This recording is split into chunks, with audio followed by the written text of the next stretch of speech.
जब हम national Highway Authority of India की बात करते हैं, एनएचएआई उन लोगों से डिफरेंट कैसे है? हम एक्सक्लूसिवली नेशनल हाईवेज बनाते हैं और हमारा काम काफ़ी चैलेंजिंग है। इंदौर नागपुर हाईवे से सर इंदौर की डेवलपमेंट में क्या बढ़ोतरी दिखेगी? हम 5.5 घंटे में हम लोग इंदौर से लोगों को नागपुर वाया नेमावर हरदा होकर पहुंचाना है। जब नए नेशनल हाईवेज बनते हैं तो एनएचएआई को सबसे ज्यादा प्रॉब्लम्स किस चीज में आती है? जब ब्लास्टिंग कर रहे थे आज से करीब 8 महीने पहले, दुर्भाग्य से एक पत्थर जो है उछलकर अर्बन बेल्ट में जो रहवासी बस्ती उसमें आ गया था। जो 2028 में सिहस्त होने वाला है उसमें आप लोगों की क्या क्या तैयारियां हैं? तो NHAI के इंदौर के अंदर ईस्टर्न और वेस्टर्न बाईपास का निर्माण कार्य कर रहे हैं। We are thrilled to have Mr. Sumesh Banjalji with us, a highly experienced civil engineer with over 40 years of experience, and is currently the General Manager and Project Director of NHAI. Sumesh ji has led several important projects, including the Rewa Siddhi Tunnel and the Indore Bypass. His work has earned him many rewards, especially in road safety and tunnel construction. We're looking forward to hearing his thoughts on road development, safety, and development of Indore. Welcome, Sumesh ji. Good morning, sir. Sir आप अपने बारे में बताइए और आपकी journey किस तरीके से स्टार्ट हुई sir? Very good morning ji. मैं Sumesh Banjal, project director, general manager, National Highway Authority of India. और मेरी जर्नी जो है वो गुना मध्य प्रदेश से प्रारंभ हुई और मैंने अपना इंजीनियरिंग 1986 में कंप्लीट किया Madhav institute of technology and science, जिसे हम MITS ग्वालियर के नाम से जानते हैं। वहाँ से मैंने इंजीनियरिंग किया। इसके बाद मैंने MTech MBA किया और मैं PhD कर रहा था। PhD करने के दौरान चूंकि मेरा ट्रांसफ़र रायपुर से हो गया तो मेरी PhD कंटिन्यू नहीं हो पाई। अब मेरा सपना है कि जो मेरी अधूरी PhD है उसको मैं पूरा करूंगा। सर तो जैसा आपने बताया कि आप general manager of NHAI and project director of NHAI है, आपको इस पोस्ट पे पहुंचने के लिए कितना समय लगा? मैंने national Highway Authority of India 2009 में ज्वाइन किया था और आज मोर देन 16 ईयर का मेरा सफ़र National Highway Authority of India में हो चुका है। और मैं आज general manager cum project director की पोस्ट पर National Highway Authority of India में इंदौर जैसे प्राइम प्रोजेक्ट इम्प्लीमेंटेशन यूनिट में मैं पोस्टेड हूँ। इसके पहले मैंने MPRRDA में और शुगर प्लांट में और PWD में मैंने काम किया है। तो सर जब हम national Highway Authority of India की बात करते हैं, आपका काम भी इंफ्रास्ट्रक्चर से रिलेटेड है और जो हमारे इंदौर की दूसरी गवर्नमेंट बॉडीज हैं जैसे IDA एंड नगर निगम, वो भी इंफ्रास्ट्रक्चर में इक्वल आपके हिस्सेदार रहते हैं सर। तो NHAI उन लोगों से डिफरेंट कैसे है? NHAI का नेचर ऑफ जॉब जैसे कि इसके स्वयं नाम में समाहित है, national Highway Authority of India. हम एक्सक्लूसिवली नेशनल हाईवेज बनाते हैं। जहाँ तक IMC इंदौर म्यूनसिपल कॉर्पोरेशन या IDA की बात करें तो इनके पास मल्टी डायरेक्शनल ये लोग काम करते हैं। ये शहर का डेवलपमेंट करना इनकी प्रारंभिक जिम्मेदारी है, जबकि भारत में जो नेशनल हाईवे का नेटवर्क है उसको डेवलप करना national Highway Authority of India की जिम्मेदारी है। और ये भारत का ही नहीं, एशिया का one of the best organisation है जो कि इतना अच्छा परफॉर्मेंस दे रहा है। हर साल हम नए रिकॉर्ड कायम कर रहे हैं। इस साल भी लगभग 6000 किलोमीटर से ज़्यादा नेशनल हाईवे का निर्माण NHAI ने किया है। सर NHAI का अगर प्रोजेक्ट्स की बात करें तो सबसे बड़ा प्रोजेक्ट जो मैं मानता हूँ वो है इंदौर नागपुर हाईवे। तो इंदौर नागपुर हाईवे से सर इंदौर की डेवलपमेंट में क्या बढ़ोतरी दिखेगी और इसका एस्टिमेटेड कंप्लीशन टाइम क्या रहेगा सर? जहाँ तक इंदौर नागपुर रोड की बात है तो हमारा जो ड्रीम है कि हम 5.5 घंटे में हम लोग इंदौर से लोगों को नागपुर वाया नेमावर हरदा होकर पहुंचाना है। इसमें काफ़ी सारे प्रोजेक्ट ऑलरेडी हमारे तैयार हो चुके हैं। बैतूल से लेकर नागपुर का स्ट्रेच 4 लेन हमारा काफ़ी समय पहले पूर्ण हो चुका है और हरदा यूनिट में भी 4 प्रोजेक्ट चल रहे हैं। इंदौर से लेकर राधोगढ़ 28 किलोमीटर का 8 लेन हाईवे का निर्माण कार्य चल रहा है और हम दिसंबर में इस कार्य को पूर्ण कर देंगे। National Highway Authority of India NHAI अभी इंदौर से लेकर भोपाल की कनेक्टिविटी बाया हरदा होकर बना रहा है, जिसकी लंबाई लगभग 140 से 145 किलोमीटर के बीच में आएगी। और हम जो एग्जिस्टिंग रूट बना रहे हैं उसका 50% हम इस्तेमाल करेंगे, बाकी 50% नया ग्रीनफील्ड अलाइनमेंट बनाएंगे, जिससे इंदौर से भोपाल आने और जाने में हमको 2 घंटे का केवल समय लगेगा। 140 किलोमीटर की दूरी पर हो जाएगा। इसके लिए हम लोग DPR प्रिपरेशन का कार्य हम लोग प्रगति पर है हमारा। इसी हाईवे की तरह सर इंदौर और मध्य प्रदेश में कौन से नए हाईवेज का निर्माण होने वाला है अगले 1 से 2 सालों में? National Highway Authority of India में अगर हम पूरे देश की बात करें, आज की तारीख में national Highway Authority of India और नेशनल हाईवे का नेटवर्क भारत में 1,50,000 किलोमीटर का हो चुका है जी। और लगातार प्रगति कर रहा है। और सबसे बड़ी बात है कि जो दिल्ली बॉम्बे एक्सप्रेस वे हम लोगों ने बनाया है, उसकी 245 किलोमीटर की लंबाई मध्य प्रदेश से होकर गुजरती है। जहाँ तक हम इंदौर की बात करें, तो इंदौर में अभी हम लोग ईस्टर्न और वेस्टर्न बाईपास का निर्माण कार्य कर रहे हैं। इंदौर से लेके खंडवा होते हुए हम लोग कॉरिडोर इंदौर हैदराबाद कॉरिडोर पर काम कर रहे हैं और हमारा टारगेट है कि 9 घंटे में इंदौर से हैदराबाद तक की कनेक्टिविटी बाय रोड लोगों की हो जाए, जिससे लोगों को कनेक्टिविटी में बहुत ज़्यादा आराम होगा। सर, इंदौर नागपुर हाईवे के अलावा और कौन-कौन से हाईवेज का डेवलपमेंट अभी इंदौर और इंदौर के सराउंडिंग में होने वाला है? अभी इंदौर हमारा काफ़ी लकी शहर है। इंदौर के चारों तरफ 5 नेशनल हाईवे हैं। एक नेशनल हाईवे जाता है बॉम्बे के लिए, एक नेशनल हाईवे जाता है अहमदाबाद के लिए, एक नेशनल हाईवे जाता है आगरा के लिए, एक नेशनल हाईवे जाता है नागपुर के लिए और एक नेशनल हाईवे जाता है हैदराबाद के लिए।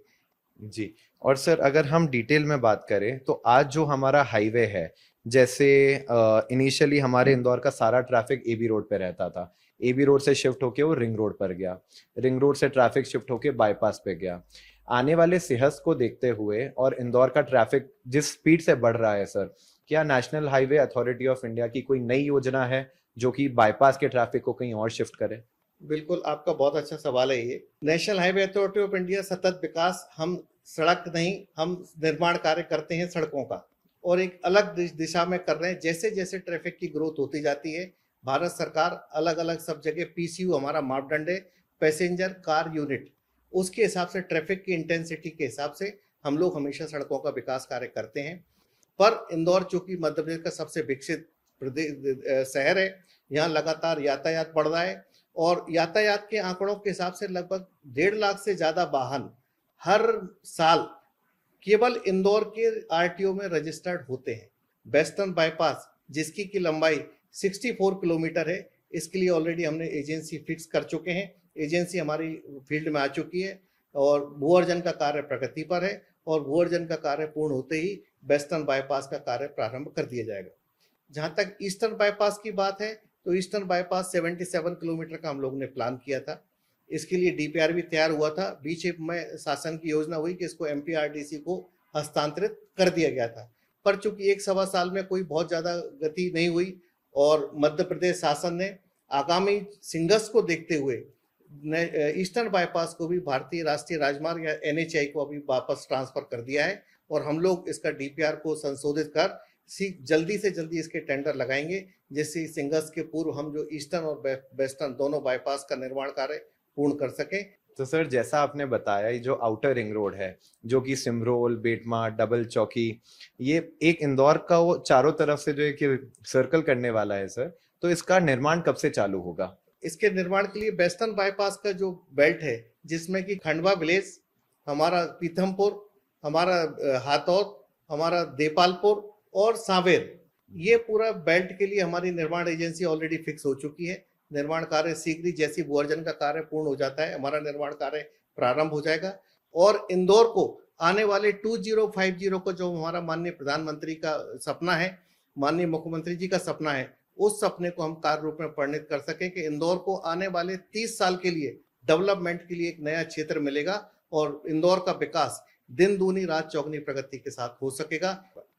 तो क्या ये आपका मानना है कि मध्य प्रदेश में सबसे ज्यादा विकसित जो शहर रहेगा वो इंदौर ही रहेगा सर? ये तो बिल्कुल टेक्निकली और लॉजिकली हमेशा प्रूफ है कि हमेशा सबसे सुंदर शहर इंदौर, सबसे विकसित शहर इंदौर और आने वाले समय में आप देख रहे हैं कि इंदौर, धार, देवास और उज्जैन, इनको मिला के एक मेट्रोपॉलिटन सिटी पूरा बना रहे हैं। तो इंदौर का विकास और सबसे अच्छी बात है कि हमारे यहाँ इंदौर में हम बहुत बड़ा एक कार्य कर रहे हैं। ये मुझे बताते हुए आपको जानकारी देना है कि हम MMLP बना रहे हैं, मल्टी मॉडल लॉजिस्टिक पार्क भी हम इंदौर में बना रहे हैं।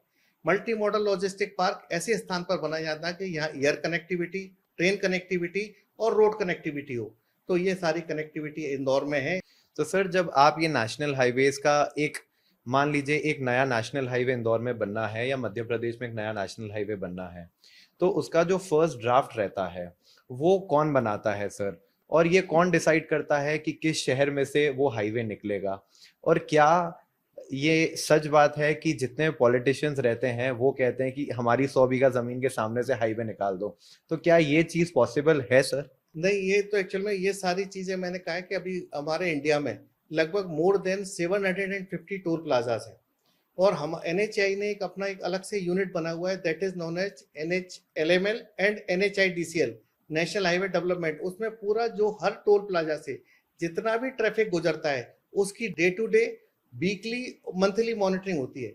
तो यहाँ पर इंटेंसिटी ऑफ ट्रैफिक बढ़ती है, तो वहां पर चूंकि इंटेंसिटी ऑफ ट्रैफिक बढ़ रहा है, ट्रैफिक बढ़ रहा है, तो वहां पर ये माना जाता है कि वहां पे हमको नई रोड की आवश्यकता है। इसमें व्यक्ति विशेष या किसी राजनीतिक लाभ या हानि के लिए नहीं, भारत सरकार या कोई भी सरकार सर्वजन हिताय, सर्वजन सुखाय की भावना के साथ काम करती है। सर, जब नए नेशनल हाईवेज बनते हैं तो एनएचएआई को सबसे ज्यादा प्रॉब्लम्स किस चीज में आती है नेशनल हाईवे बनाने में? और अगर कोई काम 3 साल में पूर्ण होना है, उसे 4 साल क्यों लग जाते हैं होने में? ये भी आपका सवाल वास्तव में बहुत अच्छा सवाल है आपका। इसमें मेरा सोच ये मानना है कि कोई भी नेशनल हाईवे जब बनता है तो कोई भी परियोजना अगर जमीन पर लाना है तो धरातल पे लाने के लिए उसको हमको जरूर सबसे ज्यादा आवश्यकता है जमीन की। तो चूंकि कुछ जगह ऐसे हैं यहाँ जमीन की रेट कम है, हम लोग जो गाइडलाइन है इस गवर्नमेंट की उससे हम दुगना पैसा देते हैं, पर कई जगह गाइडलाइन अच्छी होती हैं, कुछ प्रदेशों में गाइडलाइंस अच्छी हैं, तो वहां पर लोगों का रेजिस्टेंस कम होता है। विकास की अगर कोई पहली सीढ़ी है तो वह है रोड, और उसके लिए हमको 3-4 चीजें जो है मेन है, जो कंडीशन प्रेसिडेंस हमारी मानी जाती हैं कि हमको लैंड हमको सबसे पहले मिल जाए। लैंड मिलने में समय लगता है, लोगों का रेजिस्टेंस होता है, उसको दूर करने का हम जिला प्रशासन के साथ करते हैं। हमको इलेक्ट्रिकल कोई भी यूटिलिटी, चाहे इलेक्ट्रिकल यूटिलिटी हो, वाटर यूटिलिटी हो, उनको हमको शिफ्ट करना पड़ता है। हमको रेलवे के साथ जो है, अगर रेलवे के साथ कोई रेलवे लाइन को क्रॉस कर रहे हैं तो उनसे परमिशन लेना पड़ता है, या हम फॉरेस्ट डिपार्टमेंट के फॉरेस्ट से गुजर रहे हैं। चूंकि आप जानते हैं कि मध्य प्रदेश में 30% से ज्यादा जो एरिया जो है वो फॉरेस्ट से अच्छा देते हैं जी। तो ये हमारे लिए एक मतलब एक अपॉर्चुनिटी भी है।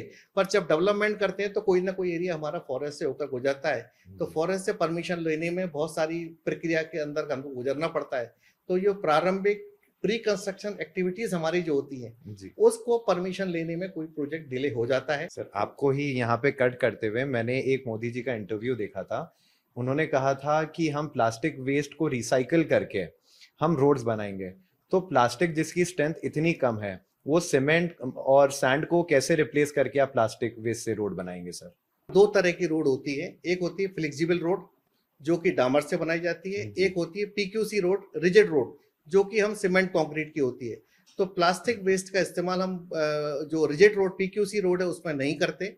हम लोग डामर की जो रोड बनाते हैं, जब उसको डामर को उसमें डाला जाता है, बॉयलर में हीटअप किया जाता है, तब हीटअप करने के साथ साथ उसमें प्लास्टिक वेस्ट को कतरन करने के बाद उसको सेग्रीगेट कर देते हैं पूरा, और करके उसको डामर के साथ उसको मिला देते हैं। जब उसको हीटअप करते हैं कंक्रीट के और उसके बिटुमिन के साथ में, तो वो साथ में बिटुमिन लेयर के साथ वो इंग्रेडिएंट के साथ जो मेटल होता है, मेटल से एडिसिव की तरह इस्तेमाल करती है, और वो वेस्ट जो है वो पूरा का पूरा इस्तेमाल हो जाता है। तो क्या इस रोड की स्ट्रेंथ भी एक नॉर्मल रोड की स्ट्रेंथ जितनी ही रहती है सर? उसी रोड से अच्छी, उससे भी अच्छी भी रहती है और उससे कम किसी कीमत पर नहीं रहती। सर, जो 2028 पे सिंहस्थ होने वाला है, उसमें आप लोगों की क्या क्या तैयारियां हैं? हम लोग सौभाग्यशाली हैं कि हमारे उज्जैन में भी 2028 में सिंहस्थ का आयोजन होने वाला है। तो NHAI, जैसा मैंने आपको बताया कि इंदौर के अंदर ईस्टर्न और वेस्टर्न बाईपास का निर्माण कार्य कर रहे हैं, जो कि इंदौर से उज्जैन जो हाईवे है, जो स्टेट हाईवे है, नेशनल हाईवे नहीं है,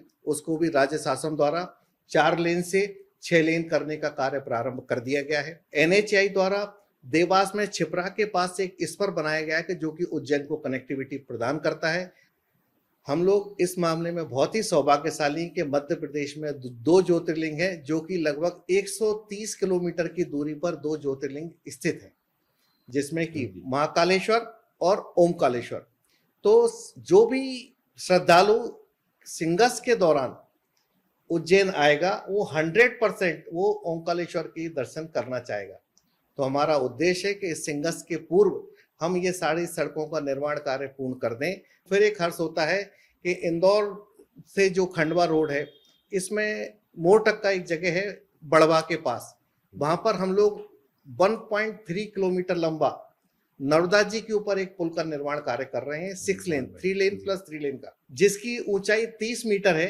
42.5 मीटर के हमारे 30 स्पान है। और माननीय मंत्री महोदय और मुख्यमंत्री महोदय का पिछली 9 जनवरी को जब इंदौर प्रवास हुआ था, तो एयरपोर्ट पर हमने लॉन्च में उनको इसका प्रेजेंटेशन दिया और दोनों ने जो है उस प्रेजेंटेशन को काफी सराहा और वो प्रस्ताव हमने अपनी सक्षम प्राधिकारी को अनुमति के लिए भेज दिया गया है। हम दोनों तरफ वहां पर WSA वे साइट एमिनिटी का निर्माण कार्य भी करें, जिससे कि श्रद्धालुओं को रुकने का, नहाने का, toilet facility, parking facility bridge के दोनों तरफ उपलब्ध हो सके, और जो कि हमारे उस समय सिंगस के समय एक वास्तव में एक बहुत बड़ी उपलब्धि रहेगी। तो सर, जितने लोग इंदौर में आ रहे हैं वाया फ्लाइट या रेलवे से, तो क्या ये चीज पॉसिबल हो जाएगी कि वो इंदौर और ओमकारेश्वर के एक ही दिन में दर्शन करके रात में वापस उनके घर चले जाएं? You are very correct. यही टारगेट है अल्टीमेटली कि इंदौर में अगर आप सुबह की फ्लाइट से दिल्ली से आते हैं 6 बजे, 8 बजे या 10 बजे, आप एक दिन में दोनों ज्योतिर्लिंग के दर्शन करके शाम की फ्लाइट से सुरक्षित अपने घर की तरफ जा सकते हैं। सर, जो सिमरोल में एक नया टनल बन रहा है जो कि इंदौर से खंडवा की कनेक्टिविटी को इजी करेगा, वो टनल बनाने में आपको सबसे ज्यादा कठिनाई किस चीज की आई है? जो इंदौर खंडवा मार्ग है, इसमें हमारे पास इंदौर PIU में 3 पैकेज थे, जिसमें एक पैकेज हमने जो है बबरकुआ से लेके तेजाजी नगर तक उसका निर्माण कार्य नगर निगम इंदौर द्वारा किया गया है। 9.5 किलोमीटर लगभग लंबाई है। एक पैकेज है हमारा तेजाजी नगर से लेके भलवारा, जिसको कि हेम पे हमने दिया है, और ये 33 किलोमीटर का जो है ये पैकेज है। इसमें हम लोग द्वारा 3 टनल का निर्माण कार्य किया जा रहा है, जिसमें पहला है भेरू घाट, दूसरा है बाईग्राम और तीसरा है ग्वालू घाट। तो अल्टीमेट हमारा उद्देश्य है कि करीब 1.5 से लेके 2 घंटे के बीच में इंदौर से खंडवा तक की सुरक्षित यात्रा हो सके, इंदौर से 1 घंटे में लोग ओंकारेश्वर पहुंच सकें। और जहां तक भेरू घाट का जो टनल का सवाल है, भेरू घाट में हम जो टनल निर्माण कार्य कर रहे हैं, तो टनल के साथ 500 मीटर पहले उसकी अप्रोच रोड भी, जब टनल के अंदर आप एंट्री करते हैं तो उसके पहले आपको अप्रोच रोड भी बनाना पड़ता है जी। तब हमारे यहाँ जो एक्सकेवेशन किया जा रहा था, ब्लास्टिंग कर रहे थे, तो ब्लास्टिंग के दौरान जो कुछ पुराने मकान थे उसमें लोगों को कुछ क्रैक्स आए, तो हमने IIT के साथ, जिला प्रशासन के साथ और सभी लोगों ने उसका ज्वाइंट सर्वे कराया। IIT ने हमको जो रेमेडियल मेजर सजेस्ट किए, वो हमने रेमेडियल मेजर हम कर रहे थे, पर गांव वालों द्वारा उसमें भी कुछ अवरोध किया गया। एक बार अभी हम लोग जब ब्लास्टिंग कर रहे थे, आज से करीब 8 महीने पहले, दुर्भाग्य से एक पत्थर जो है उछलकर अर्बन बेल्ट में जो रहवासी बस्ती उसमें आ गया था। हम मानते हैं कि वो हमारी कहीं गलती थी, पर चूंकि एक एक्सीडेंट था ये एक्चुअल में, तो पर गांव वालों द्वारा जो है उसकी रिएक्शन में काफी जो हमारे कॉन्ट्रैक्टर्स थे उनके साथ दुर्व्यवहार किया गया, तो उससे काफी लोग काम छोड़कर भी चले गए और कार्य की गति प्रभावित हुई। तो वहाँ दिक्कत हमको आ रही है, पर अभी जिला प्रशासन के सहयोग से वर्तमान में निर्माण कार्य जो है ब्लास्टिंग का सतत जारी है। लोगों को तो आपको खुश रखना ही है, आपको और क्या क्या समस्याएं आती है जब आप एक नेशनल हाईवे बनाते हैं? नेशनल हाईवे बनाने में हमारे को ये रहता है कि पहले बताया कि भूअर्जन, फॉरेस्ट, रेलवे, इन सब चीजों में आती है, पर उसके लिए भी भारत सरकार ने अभी अपना एक मिनिस्ट्री ऑफ कॉमर्स के अंतर्गत एक गति शक्ति परियोजना बनाई है, प्रोजेक्ट बनाया पूरा, तो जिसमें सारे डिपार्टमेंट जितना भी डेवलपमेंट कार्य करते हैं उस गति शक्ति योजना में आपको डालना है, और सारे डिपार्टमेंट एक साथ बैठकर उस योजना को जो है अप्रूव करते हैं। सर, जो नया 3 लेयर ब्रिज बन रहा है फीनिक्स मॉल के सामने इंदौर नागपुर हाईवे पे, जो कि इंदौर की शान होने वाला है, उसके बारे में आप कुछ बताइए। ये आपका बहुत अच्छा सवाल है। ये भी इंदौर की शान के लिए स्टेट ऑफ आर्ट हम लोग ब्रिज बना रहे हैं, और फिनिक्स मॉल के सामने जो है, चूंकि हम लोग ग्रीन फील्ड अलाइनमेंट बना रहे हैं 28 किलोमीटर का, जो कि 2 नेशनल हाईवे NH52 और NH47 का मीटिंग पॉइंट होगा। इसका प्रीवियस जो पहले वाला मीटिंग पॉइंट था वो देव गुराड़िया नेमावर रोड जो जाती है देव गुराड़िया के पास, वहां मीटिंग पॉइंट आता था। चूंकि वो एरिया आज की तारीख में काफी डेंस हो चुका है, उस पर फर्दर एक्सपांशन करना लगभग मुश्किल है, तो हमने उस एग्जिस्टिंग रोड को, मतलब देव गुराड़िया से लेके और डबल चौकी तक का जो 30 किलोमीटर का स्ट्रेच है, उसको हमने एज इट इज छोड़कर स्टेट गवर्नमेंट को जो है उसको ट्रांसफर कर दिया, और उसके अपग्रेडेशन के लिए भारतीय राष्ट्रीय राजमार्ग प्राधिकरण NHAI ने 32 करोड़ रुपए की राशि उसके अपग्रेडेशन के लिए दे दी, जिससे कि उसका अपग्रेडेशन का काम और उसके ऊपर BT का काम जो है वो प्रगति पर है। और हम लोग नया national highway greenfield alignment 28 kilometre का बना रहे हैं, और इसका जो एंट्री पॉइंट है वो 3 लेयर जो है ब्रिज है, जिसमें कि जब हम बैंक ऑफ बड़ौदा के साथ स्टार ब्रिज के नीचे से आएंगे तो तो वहां से नीचे से पूरा का पूरा हाईवे का ट्रैफिक निकल जाएगा नीचे अंडरपास के रूप में से। एग्जिस्टिंग ट्रैफिक है जो इंदौर का लोकल ट्रैफिक है वो वर्तमान में जो बाईपास रोड है उसके ऊपर चलता रहेगा। जी। तो बेस्ट प्राइस से जो लोग झलारिया जाने वाले हैं वो सीधे नीचे के नीचे निकल जाएंगे। तो झलारिया जाने वाले लोगों को काफी घूमकर आना पड़ता था, वो समस्या का समाधान होगा। साथ ही जो ट्रैफिक जिसको इंदौर में लोकल से लेना देना कोई नहीं है वो सीधा का सीधा 1.5 किलोमीटर 1.5 किलोमीटर का वो है एलिवेटेड पूरा ब्रिज रहेगा, उसके ऊपर से बड़े ट्रक निकल जाएंगे जिससे कि एक ही स्थान पर 3 लेयर पे जो है हम लोग जो है पूरी ट्रैफिक को सेग्रीगेट कर देंगे और ये अपने आप में स्टेट ऑफ आर्ट ब्रिज साबित होगा। रोड्स का डेवलपमेंट आज हो रहा है, जितने नए नेशनल हाईवेज बन रहे हैं, क्या मध्य प्रदेश के हाईवेज भी दिल्ली और जयपुर और गुजरात के हाईवेज के इक्विवेलेंट रहेंगे सर? यस, सबका योजनाएं तो लगभग सब जगह समान बनती हैं और स्पेसिफिकेशन भी ट्रैफिक इंटेंसिटी के हिसाब से बनते हैं, पर कुछ जगह समस्या आती है कि नेचर ऑफ सॉइल जो रहती है वो अलग अलग है। नेचर ऑफ सॉइल का रोड की लाइफ में बहुत बड़ा योगदान रहता है जी तो जैसे आप राजस्थान में देखेंगे पहली बात पानी कम गिरता है, जी पानी गिरता है तो वहाँ रेतीली मिट्टी है तो पानी पूरा का पूरा परकुलेट होकर जमीन के अंदर चला जाता है, तो वहां पर रोडों की लाइफ अच्छी है।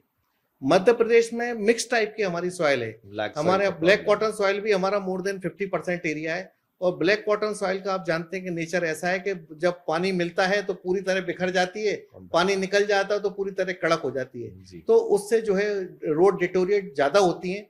पर फिर भी आज की तारीख में हम लोग नई टेक्नोलॉजी का इस्तेमाल कर रहे हैं। ब्लैक कॉटन सॉइल का 500 mm तक का पूरा स्ट्रेस को हम लोग बाहर निकाल के अलग कर देते हैं जिससे कि उसका इम्पैक्ट जो है रोड की क्वालिटी के ऊपर ना हो।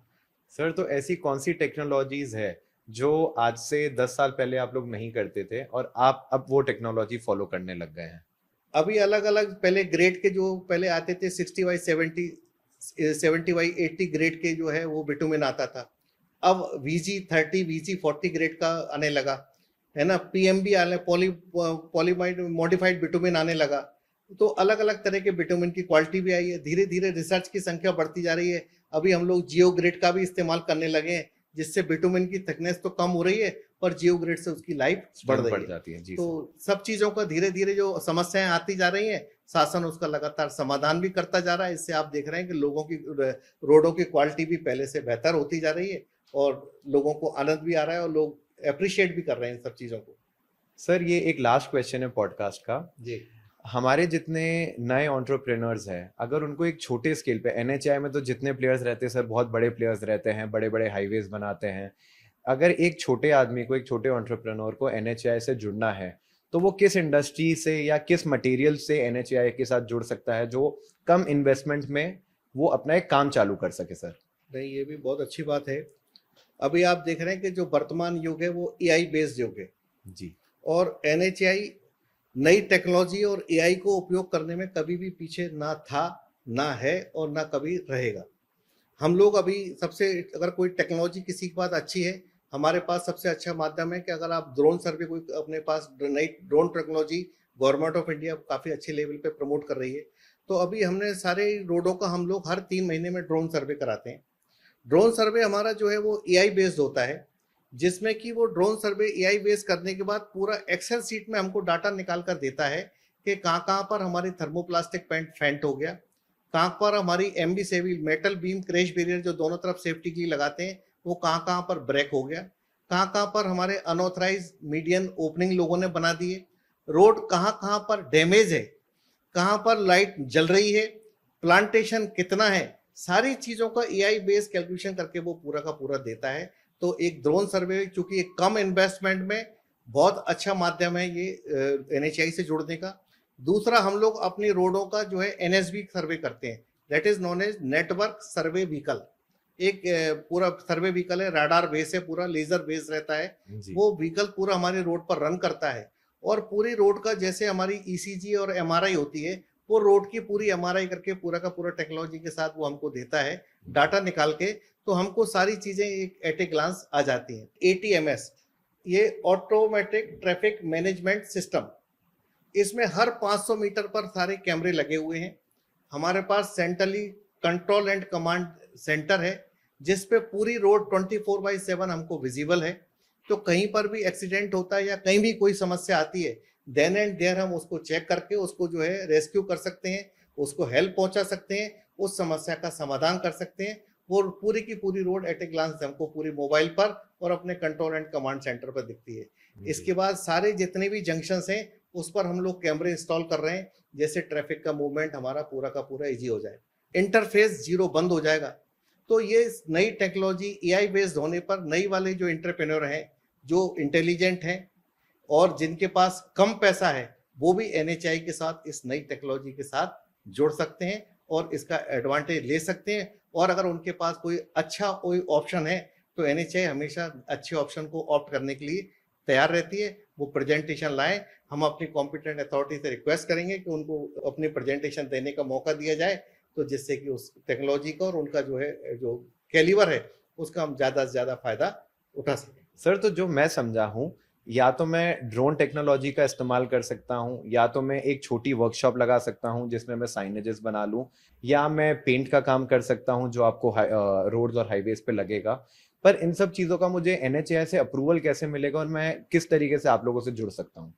अभी क्या है कि लोकल लेवल पर एनएचआई ने अपने प्रोजेक्ट डायरेक्टर्स को, अपने रीजनल ऑफिसर्स को काफ़ी सारे पावरों पर डेलीगेशन किया है। कोई अगर कॉम्पिटेंट है, क्वालिटी वर्क करना चाहता है, नई व्यवस्था के साथ जुड़ना चाहता है, एनएचआई हमेशा पहले भी सबका स्वागत किया है, आज भी स्वागत करते हैं हम लोग। और हम लोग जितने भी अर्बन बेल्ट में जितने भी ब्रिजेस बनाए हैं, कल अभी हमारे यहाँ कल ही पॉलिसी नई आई है कि उसके ऊपर जो है लोग तो बाकी लोग तो अपना एडवर्टाइजमेंट कर देते हैं जी। तो बजाय वो एडवर्टाइजमेंट करके हमारी दीवार को काला पीला करें, उसके बजाय है कि हम अच्छी तरीके से आपको, जैसे हमारा 1033 हेल्पलाइन नंबर है, हम आपको सीट बेल्ट के बारे में, हम आपको रॉन्ग साइड पे नहीं चलना चाहिए इसके बारे में, हमने कौन सी हमारी अच्छी योजना है उसके बारे में मोटिवेट करके रोड सेफ्टी के बारे में करें। तो वॉल पेंटिंग और आरी वॉल पेंटिंग के लिए भी नई योजना बना दी। तो इस तरह भी जो जिस आदमी में जिस लेवल का कैलिबर है, तो कम से कम पैसे में अपना अगर वो गुजारा करने के लिए अगर उसमें सक्षम क्षमता है तो एनएचआई हमेशा उसको स्वागत करेगा और उसको जोड़ने में हमें कभी कोई तकलीफ नहीं है।